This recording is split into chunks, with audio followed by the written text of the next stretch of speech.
Ya kalau dibandingkan dengan dulu-dulu lebih bagus sekarang dong. Iya.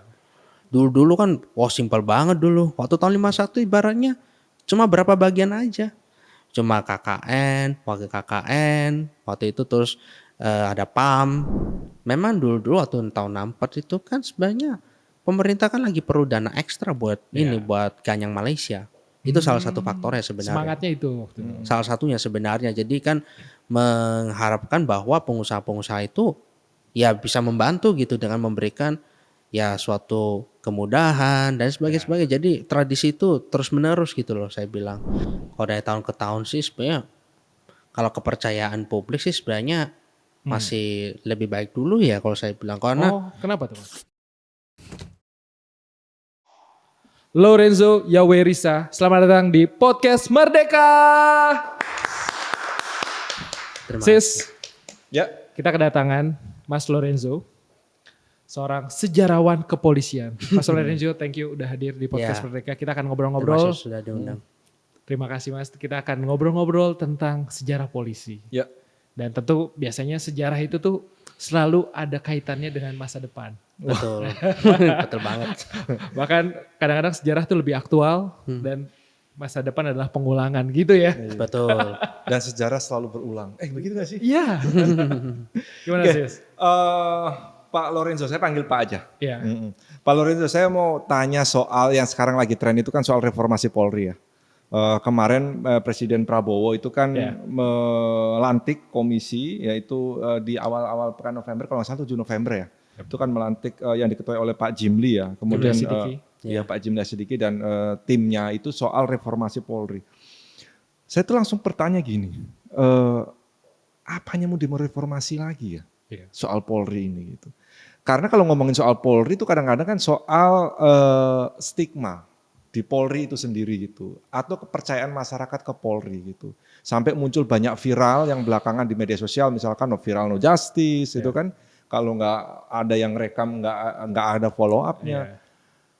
Lalu ya goal tujuan dari reformasi Polri kalau menurut Pak Lorenzo ini untuk apa dan apa yang mau dituju gitu? Apa mau menghilangkan stigma-stigma itu atau ada manajemen dalam organisasi yang mau direformasi? Kalau dari sejarahnya juga bisa dilihat sih. Iya.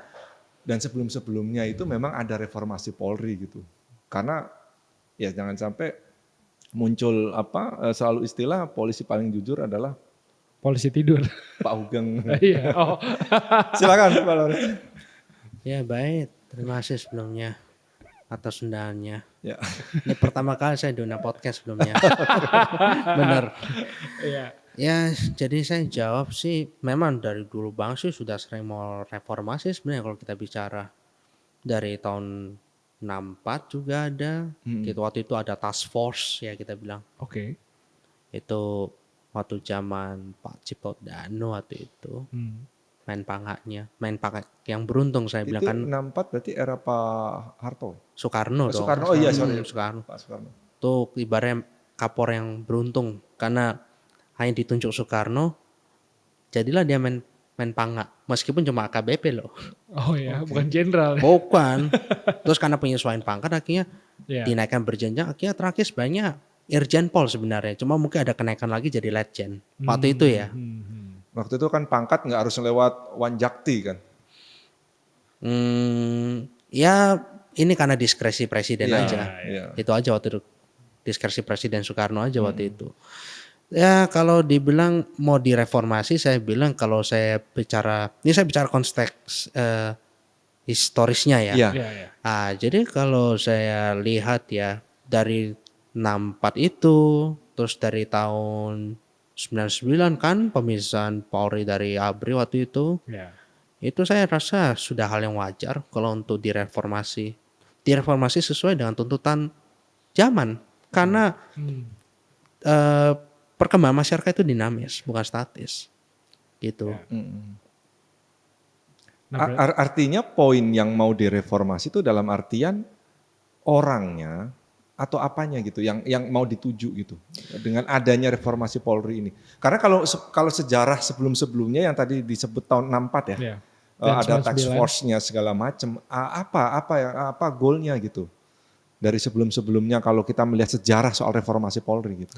Nah, kalau nampak sebenarnya itu karena kepentingan pemerintah ya Hmm. sebenarnya. Tapi kalau 99 itu saya bilang mix, saya bilang.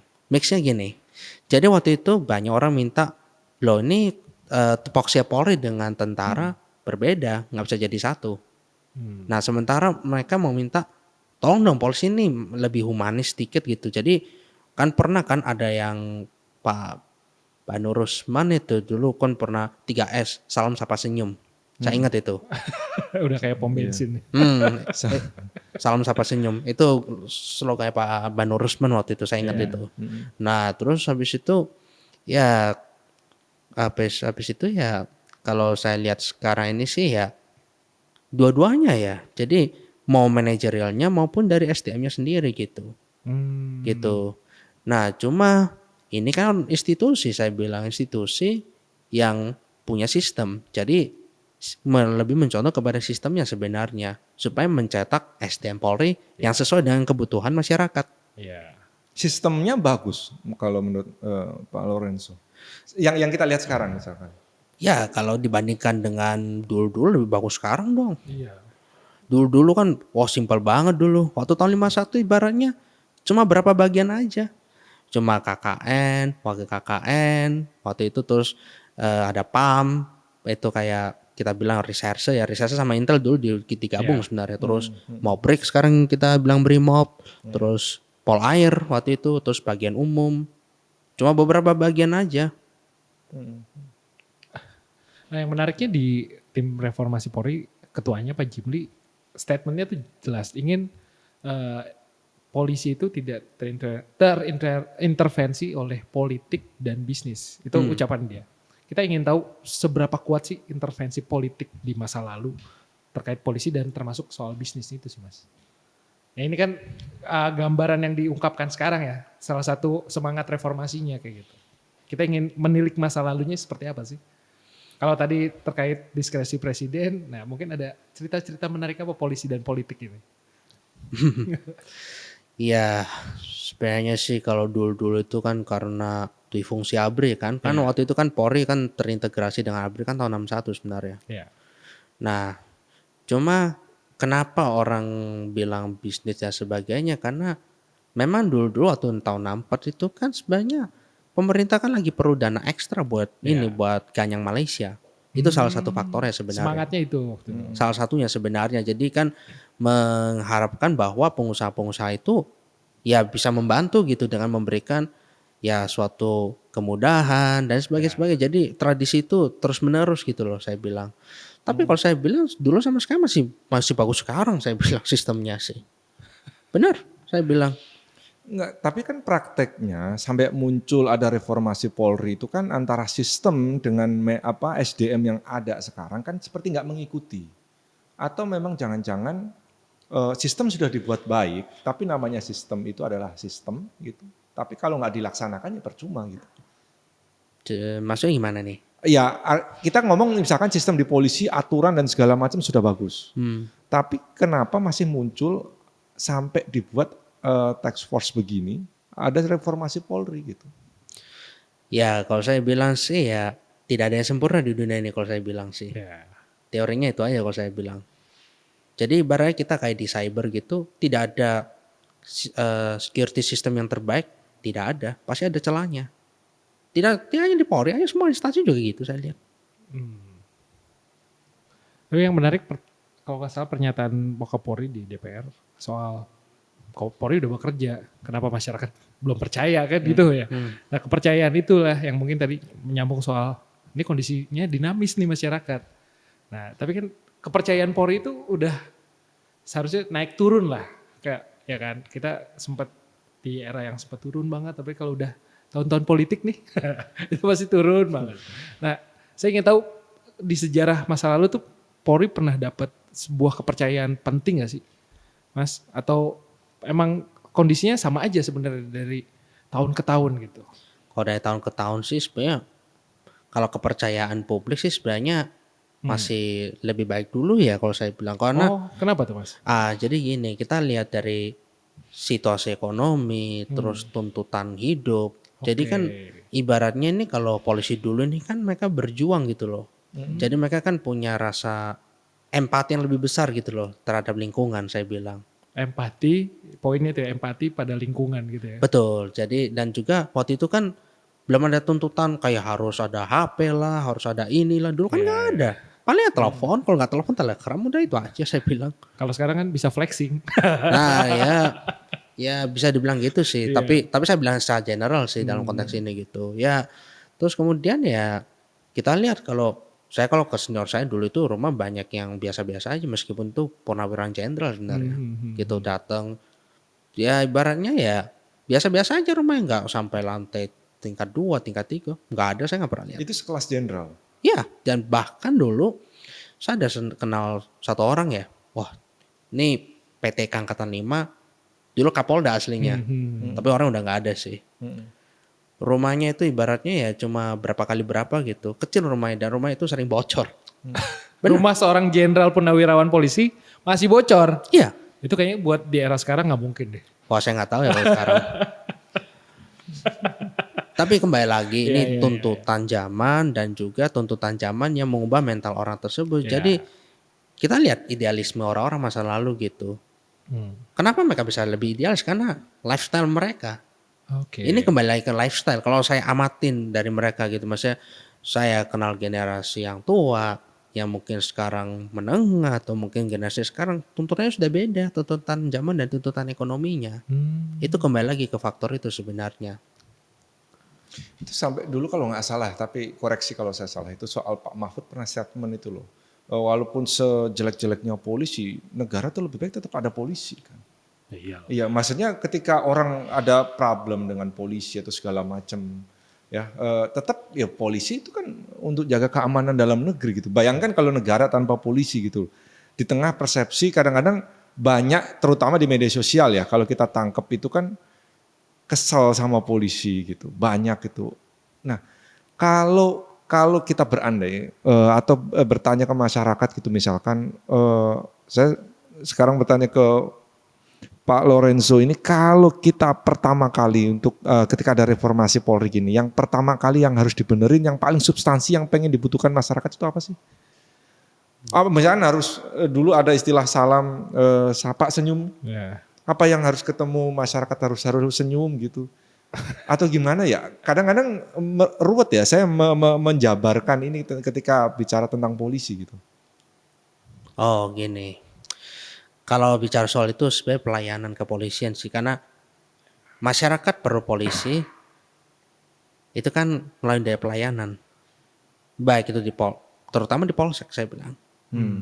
Jadi ya kalau dulu saya bilang sih dulu ya ibaratnya mau bikin laporan apa pasti ditanggapin gitu. Tapi sekarang ya kalau saya bilang sih ya terkadang-kadang ya mungkin ya karena ketidaktahuan atau gimana. Saya kan tidak tahu di lapangan juga kan sebenarnya gitu. Cuma kalau saya compare dulu sama sekarang sih memang sudah jauh berbeda ya. Ya. Ibaratnya udah dulu kan pakai mesin tik semua itu, mesin tik tebel-tebel itu. Sekarang kan cetak terus tanya gimana, oh Anda di mana, cetak.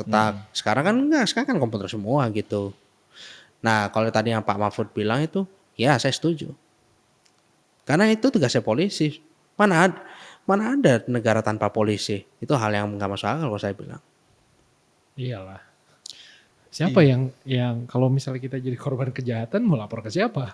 Iya, karena menghilangkan stigma itu kan nggak mudah ya. Sampai ada istilah lagi ini saya kutip-kutip dari apa yang rame beredar di media sosial gitu. Misalkan kita kehilangan motor, lapor polisi bisa kehilangan lebih besar lagi.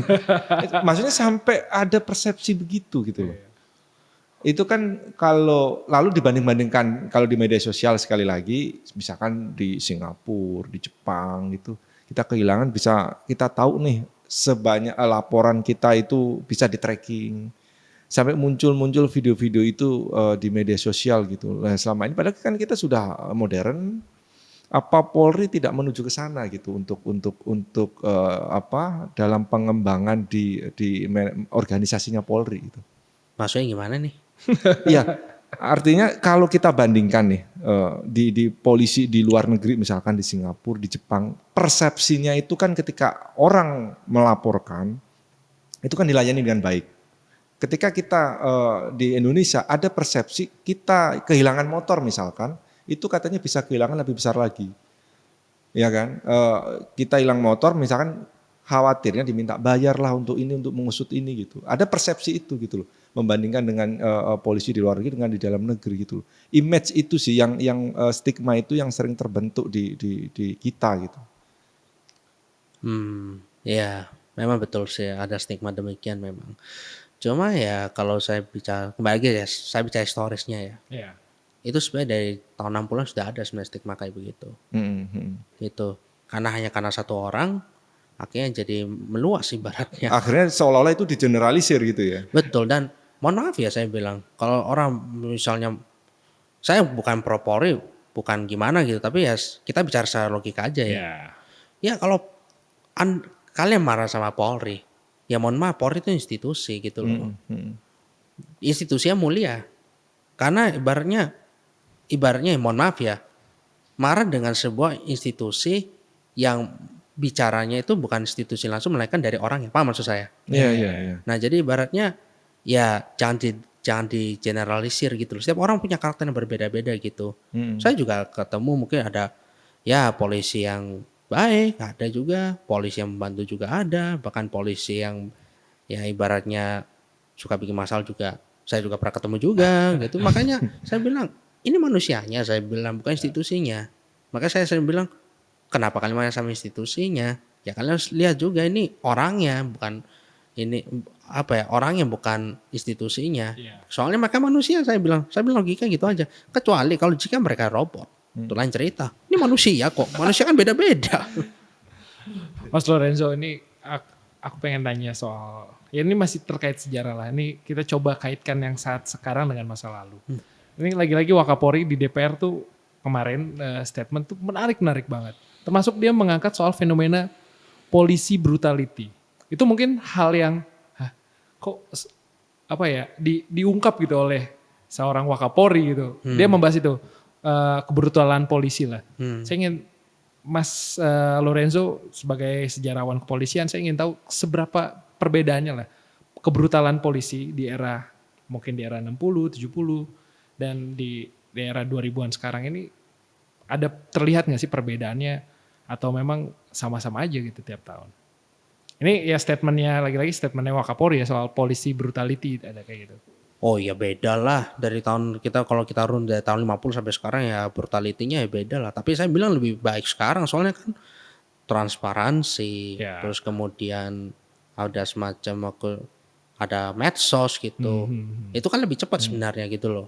Kalau dulu ya ibaratnya orang lebih takut loh sebenarnya dulu sama polisi. Saya bilang aja gitu. Kan kalau dulu masih kecil makan ada polisi kan gitu sampai ditakutin anak kecil. Tapi kan semua juga dulu waktu kecil pengen cita-cita jadi polisi. Iya, tapi ditakutin tapi pengen jadi polisi.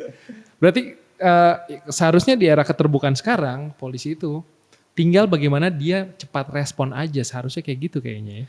Cepat respon dan tepatnya bisa memenuhi apa yang diinginkan masyarakat. Cuma itu aja, simpelnya itu aja. Kita nggak usah ngomong pendapat dari si A, si B, si C. Untuk menuju ke sana gimana ya? Seideal jadi polisi seperti itu. Itu tergantung diskresi yang mereka miliki. Setiap anggota Polri memiliki diskresi. Dan itu harus dimulai dari tingkat atas.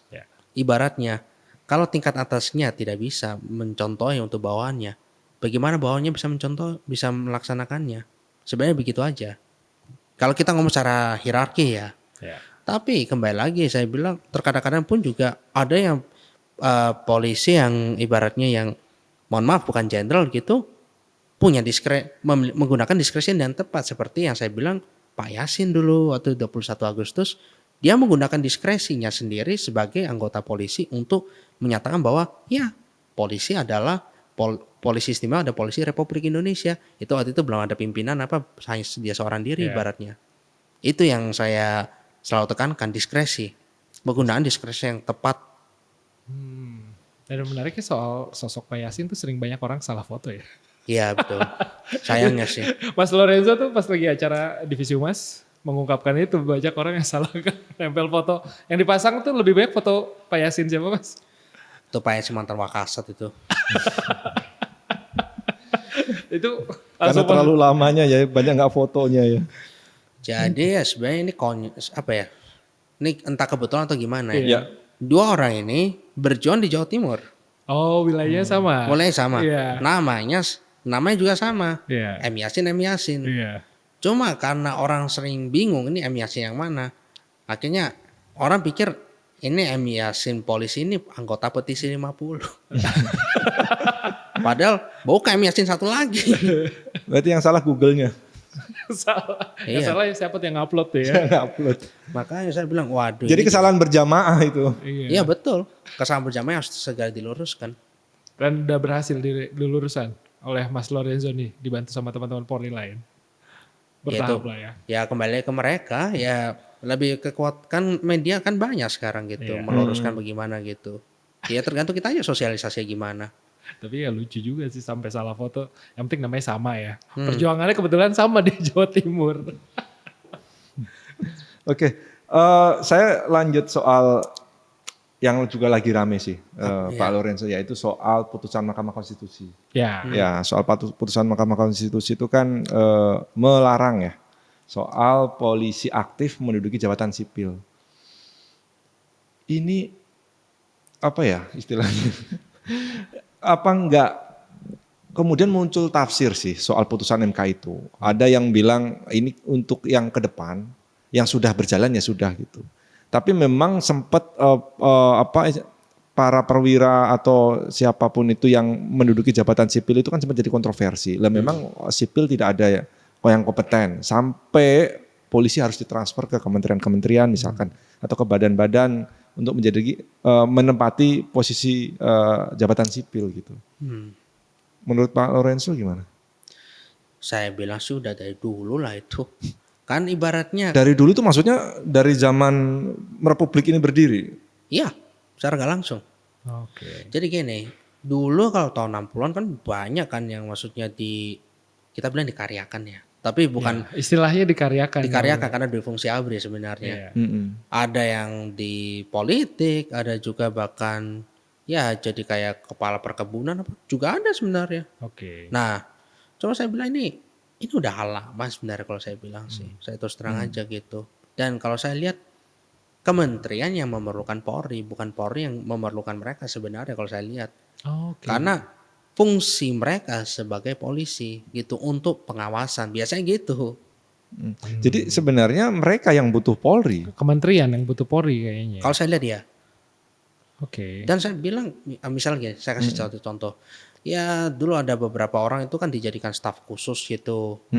Atau bahkan mungkin jadi anggota DPA ya, Dewan Pertimbangan Agung itu. Itu Iya. kan non politik itu. Itu kan karena suatu kebutuhan kan, keperluan pihak tertentu. Oh saya perlu ada satu polisi nih gitu misalkan. Ya sah dong, ya fair dong kalau mereka ini ibaratnya kalau mereka dipindah tugaskan gitu. Lawan mereka yang perlu kok, bukan Polri yang perlu. Ini setahu saya ya. Karena sejarah juga sudah bicara itu gitu. Jelas lah. Sempat ada ini gak sih Mas kalau di masa lalu ketika polisi juga menempati posisi sipil gitu. Sempat terjadi semacam sebuah friksi atau berujung gak baik. Atau justru lebih baik kementerian tersebut. Ada cerita-cerita itu gak sih Mas? Saya rasa Pak Hugeng contohnya. Pak Hugeng ya? Iya dulu kan dia Dirjen Imigrasi itu. Oh iya ya. Masih aktif. Masih waktu itu. Masih aktif itu. Jadi Dirjen Ceritanya gimana Pak Ugeng tiba-tiba bisa ke Dirjen atau rangkap berarti? Ya jadi kan misalnya kayak staf mabak kita bilang. Staf mabak ditugaskan pada mana gitu misalkan. Ya. Itu hal yang umum lah saya bilang. Kayak Pak Yasin juga. Staf mabak ditugaskan pada Komando Operasional Tertinggi Koti. Saya bilang itu hal yang lumrah saya bilang. Karena kebutuhan saya bilang. Jadi memang kalau misalnya ditugasin, mendapatkan tugas dan sosok yang ditugaskan juga berhasil, tentu juga secara nama baik institusi juga akan membaik ya seharusnya ya. Oh jelas. Kayak Pak Hugeng tadi kan ya dia legenda polisi baik ya Pak Hugeng kan gitu kan. Juga ini ada satu cerita nih. Iya, gimana tuh Mas? Salatiga, kota Dulu ada wali kota Salatiga itu ada yang polisi. Oh ya. Iya. Dulu wacana yang saya dengar dulu dari senior-senior, ini Salatiga sudah mau dilebur jadi Kabupaten Semarang. Nah, beliau ini yang mengupayakan gimana caranya kota Salatiga tetap ada. Itu suatu prestasi saya bilang. Itu tahun berapa tuh Mas? 75 seingat saya 75. 75. Paragil. Oke. Menduduki posisi jabatan kepala daerah. Iya. Waktu itu masih letkol tapi terakhir naik jadi kolonel polisi waktu itu. Kombes kalau kita bilang sekarang. Ya dulu kan penunjukan sih ya. Iya penunjukan. Tapi itu kan salah satu prestasi saya bilang maksudnya. Ya menyelamatkan status kota Madia gitulah saya bilang. Salah satu contohnya ya kalau kita bilang secara administrasinya ya. Ini kan cuma kita bicara administrasinya gitu. Iya. Banyak contoh sebenarnya sih. Tapi kalau misalnya sekarang udah putusan MK tidak bisa, ya seharusnya Polri bisa ditempatkan di beberapa posisi yang support lah sebenarnya.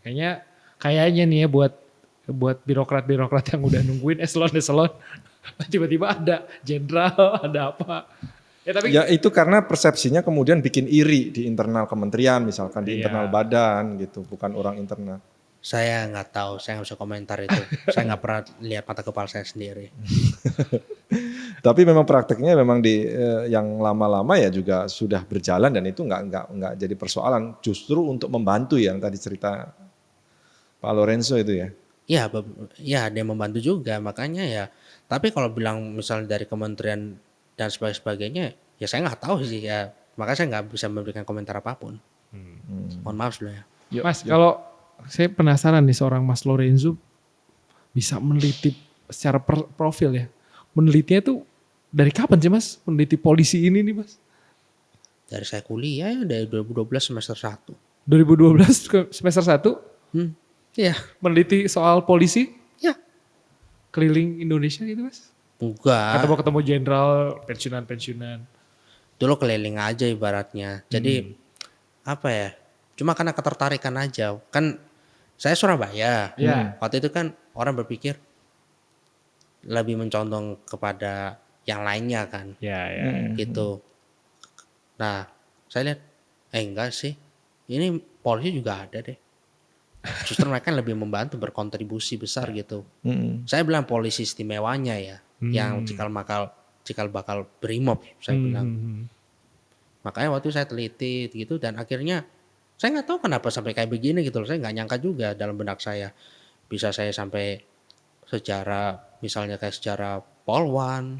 Saya pernah ketemu salah satu dari 6 Polwan itu saya pernah ketemu sekali. Ya. Terus secara Pol Airut pernah saya, secara SDM juga pernah saya. Yang menarik di Polwan itu kan ada patungnya di Bukit Tinggi kalau nggak salah ya. Ya, Itu kan dari sana kan ceritanya kan.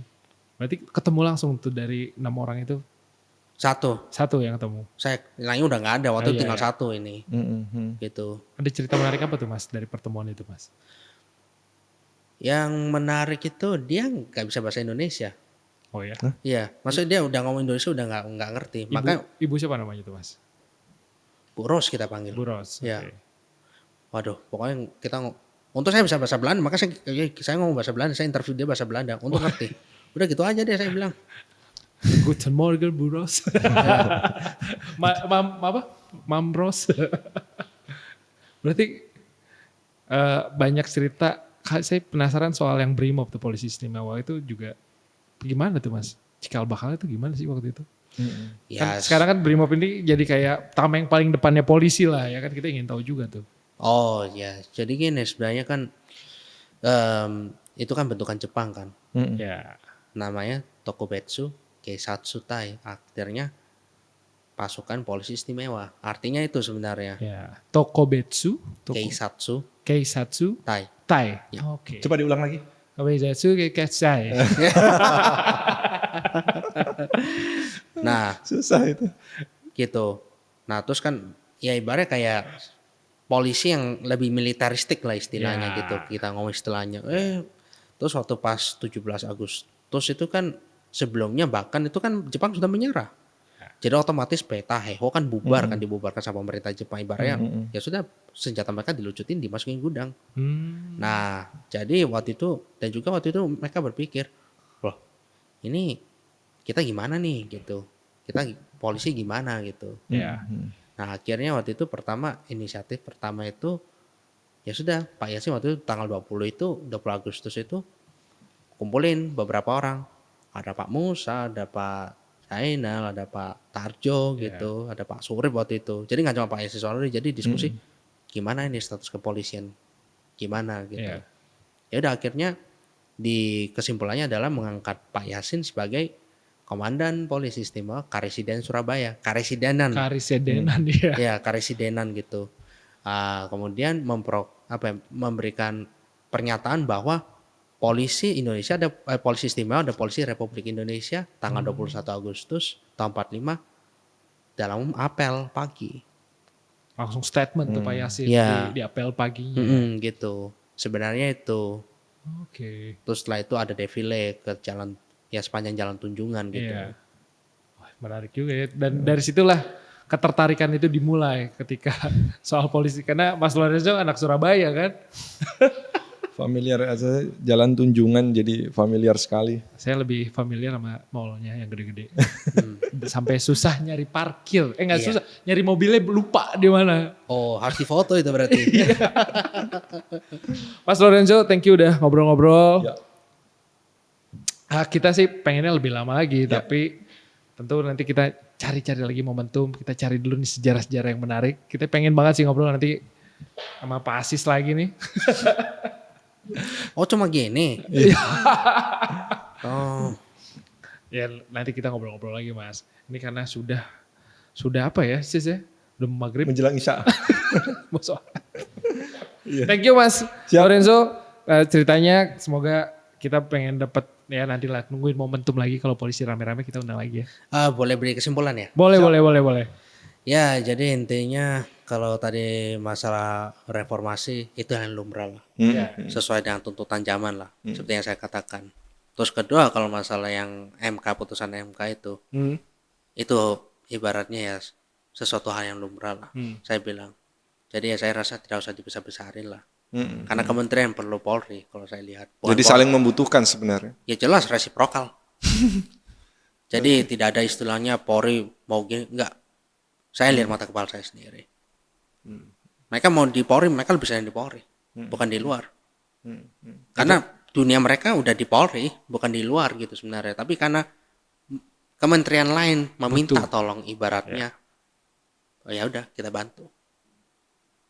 Itu aja. Ya percayalah sih. Kalau saya sih masih percaya sama Polri Mas. Oh iya, iyalah. Masih percaya. Tapi memang perlu koreksi-koreksi atau kritik-kritik yang lebih Membangun. cepat. Iya dong. Kritik membangun. Iya ya, karena polisi itu kan harus jadi sahabat masyarakat kan. Jangan sampai orang mau laporan tiba-tiba dicuekin. Itu kan sering banget tuh viral. Apalagi di kondisi di era modern yang udah viral-viral gini kayaknya polisi harus lebih dinamis dan lebih agresif. Dan tepatnya refleksi dari diri mereka masing-masing lah saya bilang. Iya dong. Udah dengerin lah kata-kata jenderal itu, jangan flexing. Jangan ya kalau dulu cerita jenderal rumahnya masih bocor ya kan. Yaudah kalau yang udah lagi cukup jangan flexing. Jangan bikin rakyat di ekonomi lagi sulit jadinya menjerit. Oke. Thank you Mas Lorenzo. Sama-sama. Sampai ketemu di podcast Merdeka selanjutnya. Terima kasih sahabat Merdeka.